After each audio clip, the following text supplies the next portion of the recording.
Welcome. I'm Danielle Sally. And I'm Eva Fusa. And you're listening to Ghost Boss, stories about the freelance afterlife. I've been informed I have to start with, hey, ghosties. Hey, ghosties. Oh, my gosh. It's going to take me a minute to get used to this. No, we're going to do it. Hey, Danielle. Hi, Eva. How are you doing? I'm good. I got two things that just happened. Yeah. First off, like, if you're watching the video of this, y'all, it's tank top season. Tank top season. As I'm wearing long sleeves. It was 35 degrees and covered in pollen in the city of Columbia 2 days ago. But right now I'm wearing a tank top and I feel good about it. That's okay. I'm a tank top girly. I'm all for it. And also we did sound check first try. God, knock on wood. I hope you hear that. Don't know, but the sound check went okay, so you should hear it. This is what our 20th episode This might be, or we're close to it. Let's see. Actually, I'm going to look it up. This is episode 19. And we just got our soundtrack right. Bonus episode. So, I mean, probably like 22, 23. Yeah. We're getting good at this, guys. Look at it. It is raining again in Columbia. So Eva is very grumpy because my bangs are doing weird stuff. I don't have a purple comb to talk about today. You do have a mermaid makeup case. Yeah. My mom gave me this a long time ago. There you go. So, you can get freshened up on our podcast. Oh, no. It's got all my cords in it. Oh, never mind. I thought your makeup was in there. No. You think my makeup can be contained? We brought cords today. To a bag that size? Yeah, maybe. I could. Okay, I love that that's the biggest judgment. Danielle, I'm very high maintenance. Like, I don't make any qualms about it. Well, that's fair. That's fair. I mean, I don't need much bigger of a bag than that, but my brushes don't even fit in there. Okay, so if you're packing for a conference. Oh, it's the worst. Really? Do you need a bag bigger than that? For my makeup? Yeah. I need a bag bigger than that for my makeup if I'm just like spending the night somewhere. Really? Yes. What do you have like? What's in this? We going to go through it? No, we're not. No. I mean, we can stay on top. No, people can hear this.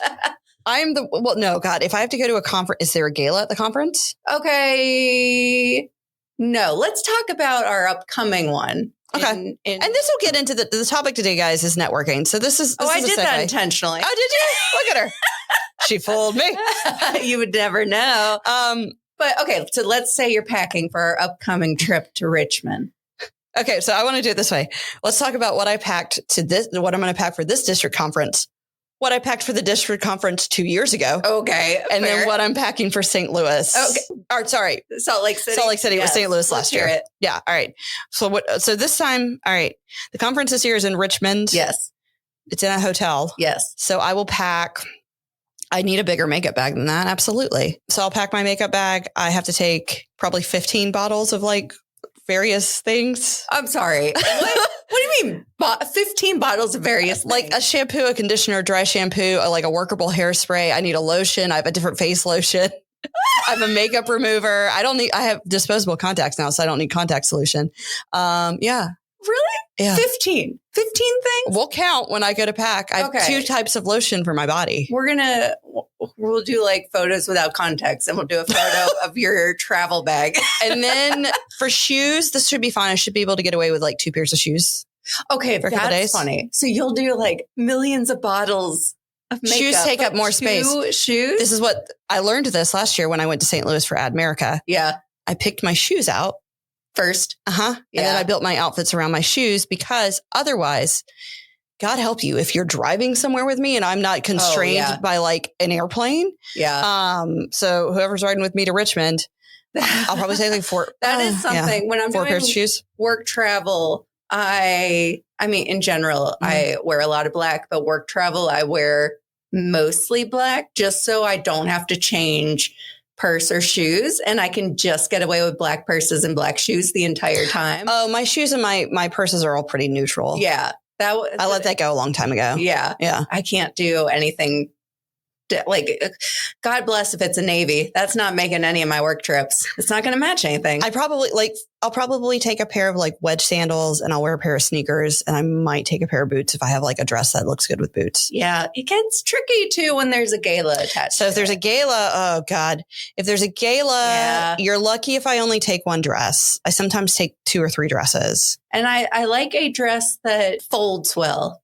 Mm-hmm. All my dresses fold well. Sequins fold. They fold great. Real well. I only take one pair of gala shoes. Yeah. Now, I will say this. Last year when I went to St. Louis, I took 3 or 4 pairs of shoes. Yeah. I took a backup of one of my pairs, and I'm glad because it broke when I got there. Oh, well, good thing you had a backup. Lindsay was trying to tell me how to fix my shoe with nail glue. Oh, okay. Yeah, it didn't work. I was like, did that work? It didn't work. It's not Lindsay's fault. It didn't work. It just didn't work. I also believe Lindsay would know how to fix a shoe. Yeah, she's like, do you have nail glue? I was like, actually, I do. But yeah, and then when I packed for District 2 years ago, I'm going to forever talk about this trip. Yeah. Because it was in the woods. Yeah, we were camping. I packed makeup. I wore makeup every day. Did you? I absolutely did. I think I put on some powder maybe the day I had to speak at 7 a.m. I mean, I didn't do eyeliner and mascara because that's going to sweat off. But yeah, I did a foundation, I did a contour, I did a lip, and I did. Look at you. Eyeshadow. I gave the bare minimum that conference. I believe I even spoke in workout leggings because I'm like, we're at camp. I'm not giving you anything. Well, I mean, to be fair, in the thing, it did say the registration or the whatever. It was wear whatever you want. So I do clearly remember packing because it was hot. It's August. It was August. And I remember outside wearing a lot of cutoff shorts. And there were so many people I met at that conference that I've since met again later. And all of them, I'm like, that was not my best foot forward. Jorts and a t-shirt. Okay. And sneakers is not, Danielle, that is not my brand. It's not my brand. This is a good transition into our topic. What my brand is. I also wore big old earrings in every single outfit. I didn't care. But we're talking about networking. Yeah. And there's a lot of factors that go into play when what you wear. What you wear is indeed one of those factors. How you look, your appearance, all the things that matter when you go into networking events. Because I have seen networking make and break some people. Well, and I think about stuff like, what bag am I going to carry? Yeah. Because I have some designer bags and sometimes I don't want that to be the impression I'm giving. Okay. No, this is a good topic too. And sometimes I don't care. Yeah. But sometimes because they don't know that I bought that bag 10 years ago and I carry it every day and I've gotten every penny out of it. And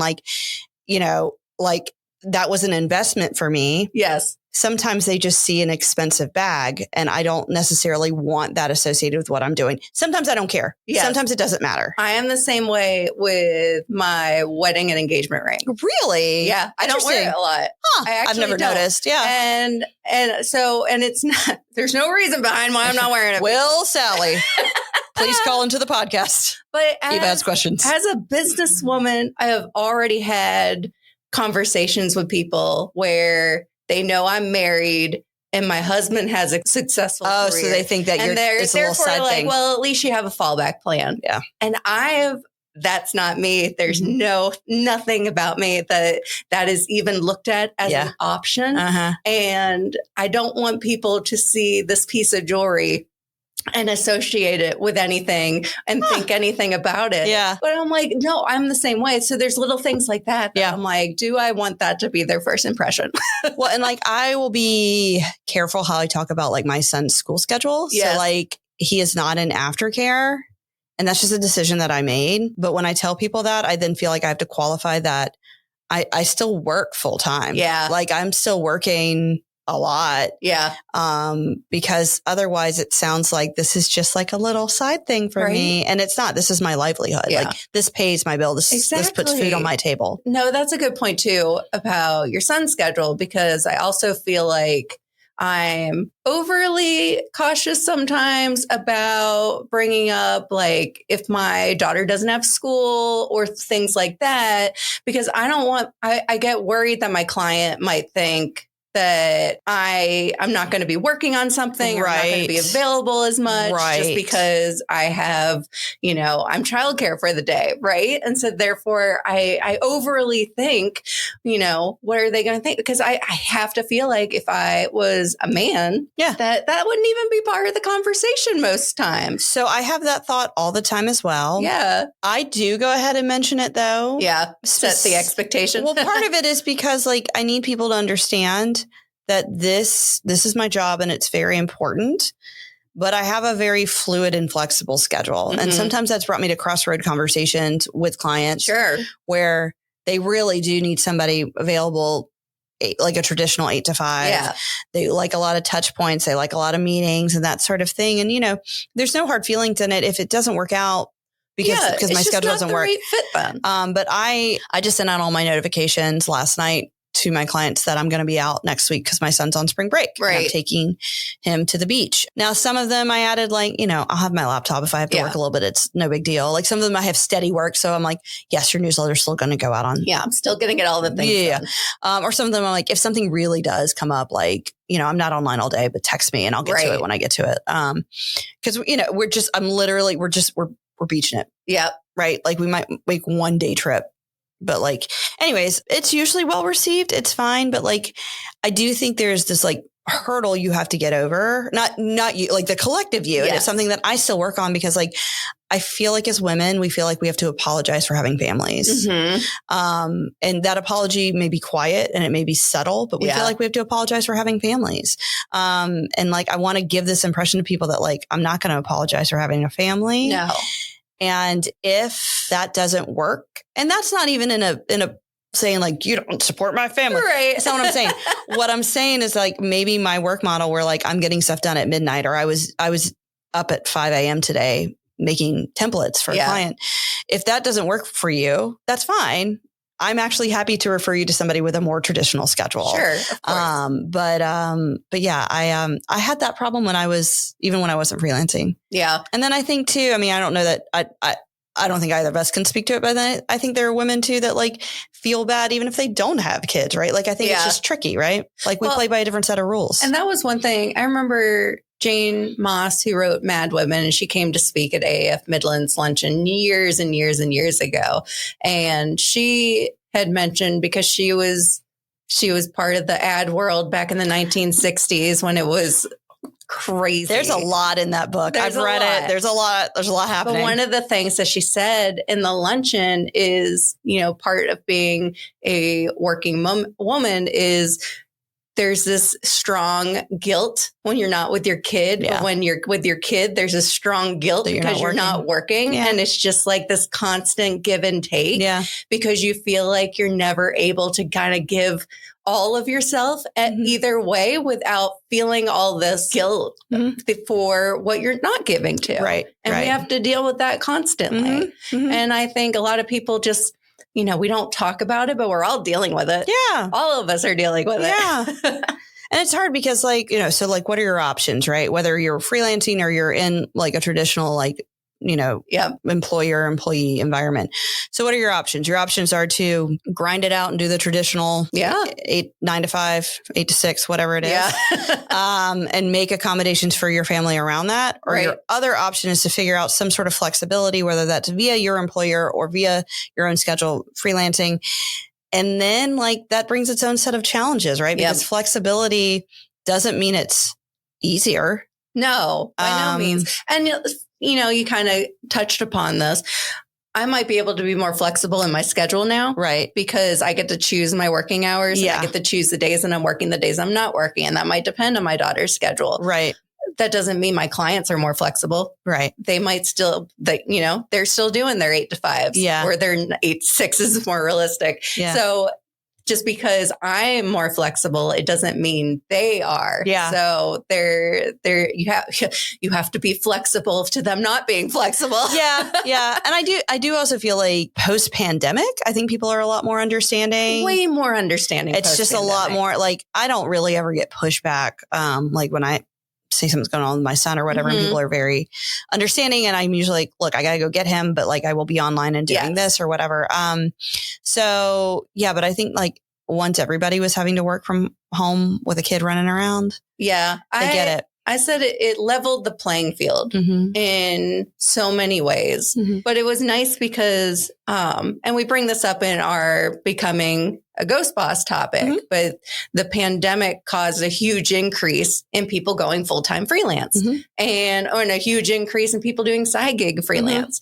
And the nice part of that is we also had in there that 90% of companies will see an advantage of working with a mixed workforce of free time freelance and full-time employees. And so I think the pandemic really kind of shined the light on being able to be more flexible with your workforce.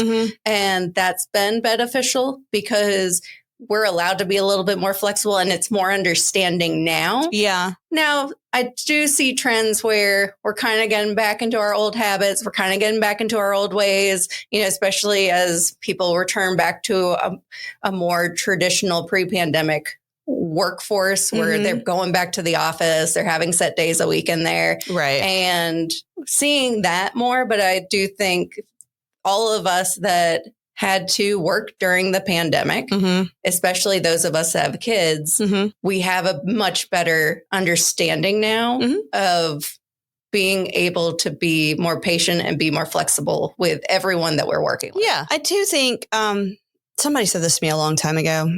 Very insightful because he was like a friend of mine when I was like 22 years old. He said, I work to live. I don't live to work. Yeah. Like, my job's important to me, but like, it's not the only thing that I do. Right. And at 22, like that didn't really impact me as much because like, what was I doing when I got off work? Yeah. You're like, I'm living life. Some of y'all knew me back then. I was a mood. But that's something that I think about a lot. And I also think about that, in previous episodes, I talk about the capital D designer. Yeah. Last week, y'all saw my glasses. Yeah. You had the cool glasses. I told you that I'm cool. I told you that I'm cool. I have glasses. I'm cool. I have glasses. I'm not cool because I have good eyesight. Do you not wear glasses? No. You're like the only designer I know that doesn't need contacts or glasses. Which is amazing considering how I have looked at a computer screen like majority of my life. I was blind long before I was a designer. I have not been able to see for a very long time. Well, I just turned 39. Everyone told me once I hit 40, then it all goes. So I have exactly 360 some days. I mean, I guess I turned 40 in middle school then because I haven't been able to see since like 8th grade. But yeah, so part of like this concept of a capital D designer that I had is that I never saw any women in being like as a designer who had children. Well, like not ever. And what I mean by that is like when the touch points that we saw, particularly in the late 90s and early 2000s, when we were in high school and we were in college and we were becoming these people. First off, you did not see many women designers. There were some, there were several, but there were more men than women. And the women that you saw anything about. Now, to be fair, the men also did not talk extensively about their personal lives, but I never saw like a woman like talk about her work life and then also talk about her family life. So all of my recent speaking engagements, I somehow always try to work in that I'm a working mom. I think that's great too. I also see it as it's definitely a generational thing. It's not just a capital D cool glasses designer thing. I don't think I think it's also a generational thing. I think Gen Z is going to come in here and openly talk about their coming in hot. Life. Coming in hot. Do y'all say that? Probably not. You just gave away your generation. What? But I do see, women who have been in this industry longer are definitely not bringing up their family life because you couldn't then. I mean, like, you wouldn't get promotions. You wouldn't get to be where you wouldn't get the work now if you had this family life. And then I really feel like as each generation has gone, they have been more willing and more open to talking about their life outside of the office without fear of what is that going to mean to my job? I've seen a lot of women that kind of hold back if their partner's doing well or not because they just don't want to share and they don't want it to be an impact on any potential raise or promotions that they could have. Right. So, I know we started talking like kind of Eva's talking about her makeup bag and then we're talking a little bit about like what we wore at conferences and stuff. And now we've gotten to like these deeper topics, but then I'm going to link these things. Follow along. Do it. Follow along. Do you change your personal style and how you would normally dress based on like business meetings or like do you try to dress more modestly? Do you tone down the makeup? Maybe not makeup because you have a tiny little baby makeup bag. I have the essentials. Well, we will debate about if they're essentials or not. Danielle, I bet I could expand on that list.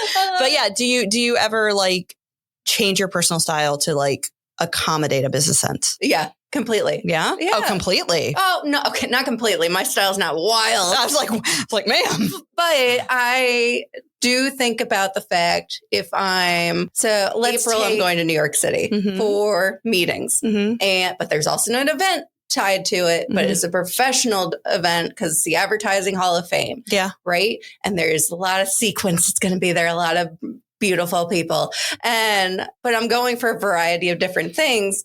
Now, am I going to think I'm going to New York City? I'm going to be top notch. I'm going to like do all the things. Yeah.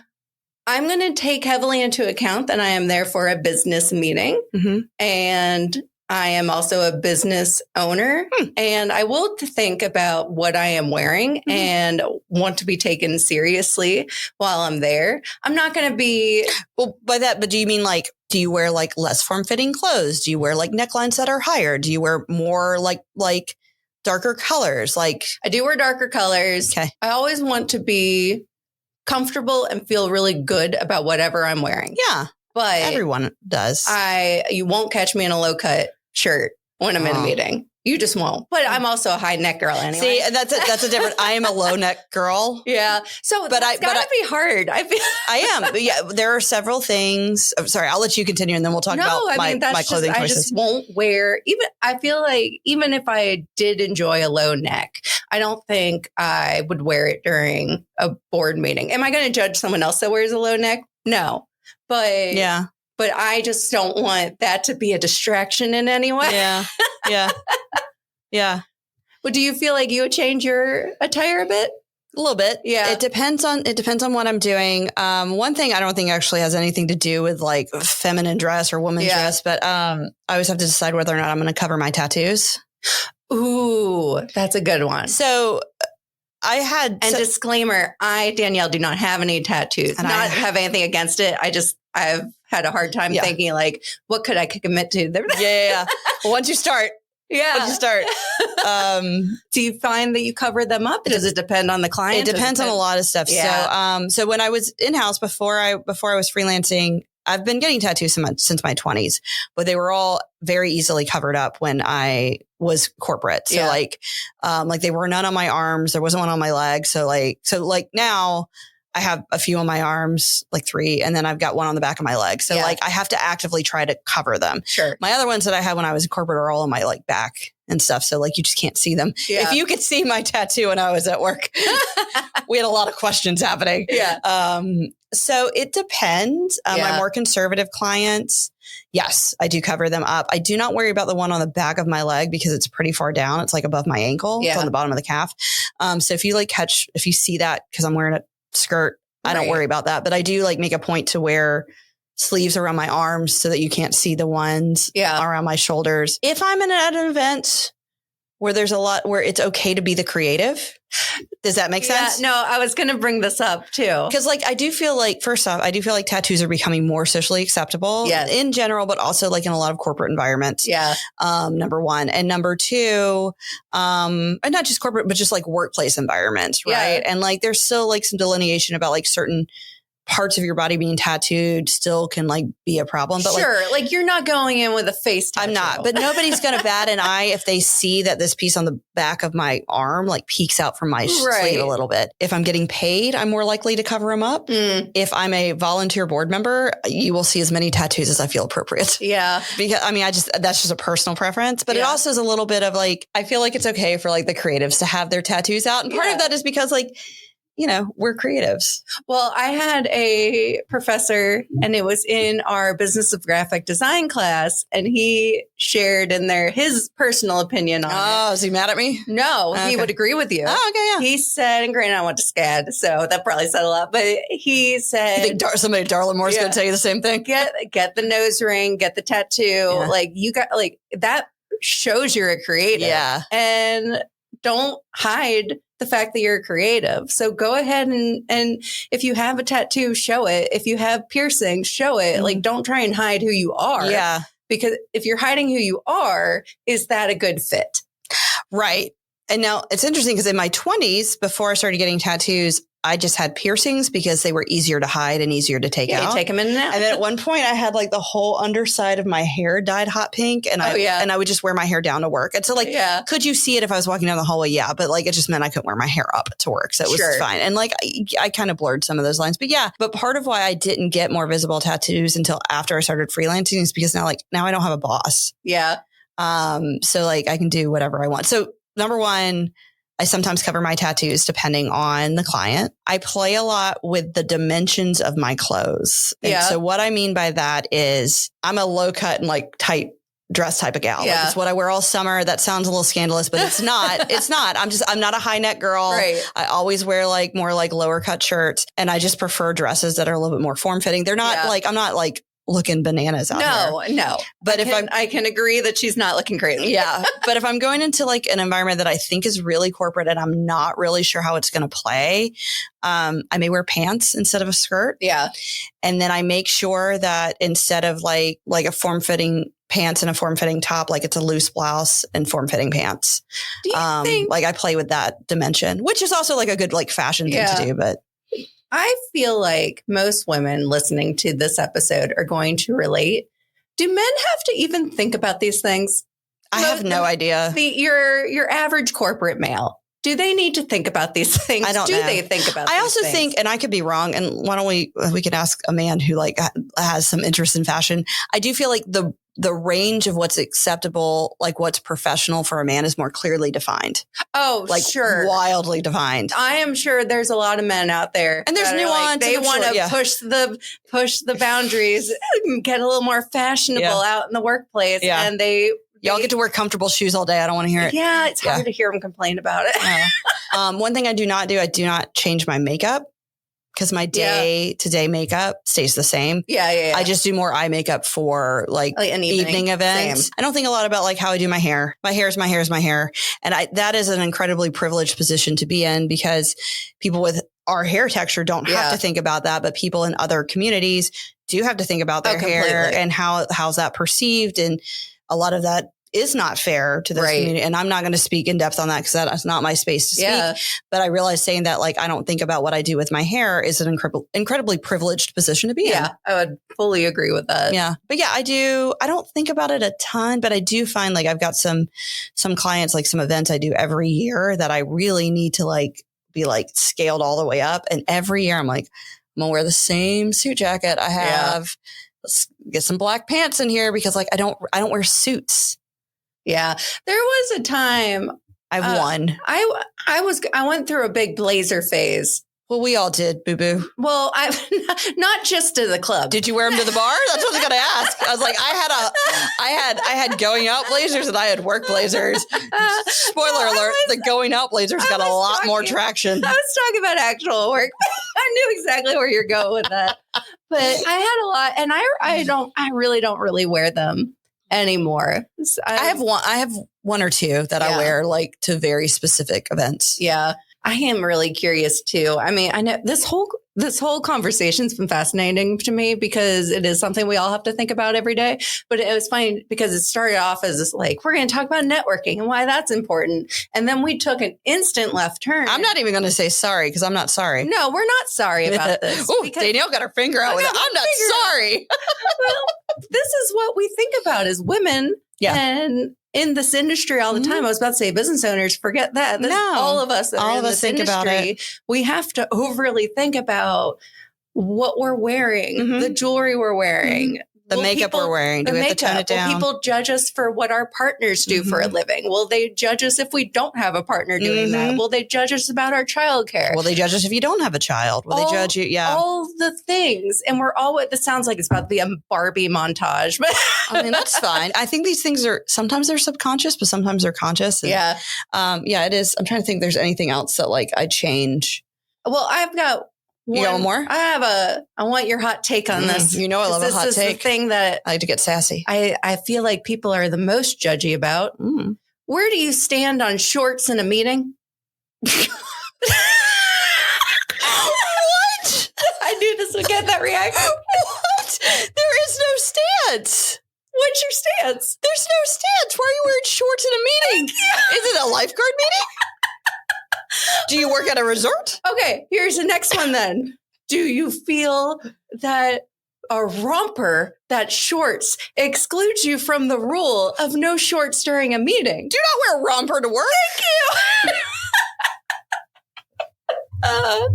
Oh, man. Everybody, listen to me. I know we're in the South, and I know in Charleston, you can get a little loosey-goosey with, I don't know if it was like that in Savannah, but I do feel like business casual in Charleston has a very different vibe. Yeah. So I don't know if all coastal cities are like that. I feel like Hilton Head and like Charleston are like that. But anyways, put pants on. Put pants on. And if you don't want to wear pants, because I am typically team no pants. I do not like pants because I like skirts. Yeah. So wear skirts. They're comfy. I wear skirts and dresses like all summer. So I realize we don't like people judging. If you're wearing shorts. Who are you talking to? I like judging people all the time. All right. Anyways, well this took a turn, but it was good. It took a lot of turns, but I would be curious too what other things that our listeners overly think about when packing for their networking or going to a meeting. So I have 3 questions for our audience if y'all would like to share. If you're a woman, do you resonate with any of this? And is there anything you take into consideration that we did not? Yeah. If you're a woman, but you aren't necessarily like female, like feminine presenting. Yes. Right. Like your style just trends more like non-binary. Right. Or, what have you. Do you have other considerations that you think about, right? Yeah. Like maybe is this dress too low cut is something that never crosses your mind, but you have something that crosses your mind that I never think about because I refuse to wear pants unless I have to. Right. And 3, I'm not trying to be exclusionary here. Do any of the men have anything to say about what you have to think about before you walk into a meeting? Are you wearing shorts into a meeting? Unknown man? All right, I would love to know. Men, do you wear shorts? To meetings? I don't want to hear if you wear shorts to a meeting. You know what? DM me because I do want to talk to you. But yeah, those are my questions. So, excellent. All right. Well, this took a turn, but I like it. This took a turn, but I liked it and I enjoyed it. And I'm sure that a lot of people probably also agree with a lot of the things that we were saying. Or just like have thoughts. Like I want to know. All right, ghosties. Oh, jeez. That's all we have for you this week, but we'll be back next week. Thanks for listening, guys. Bye. Bye. Remember to follow us on Instagram at Ghost Boss Podcast. And also please like and review us on your favorite podcast app.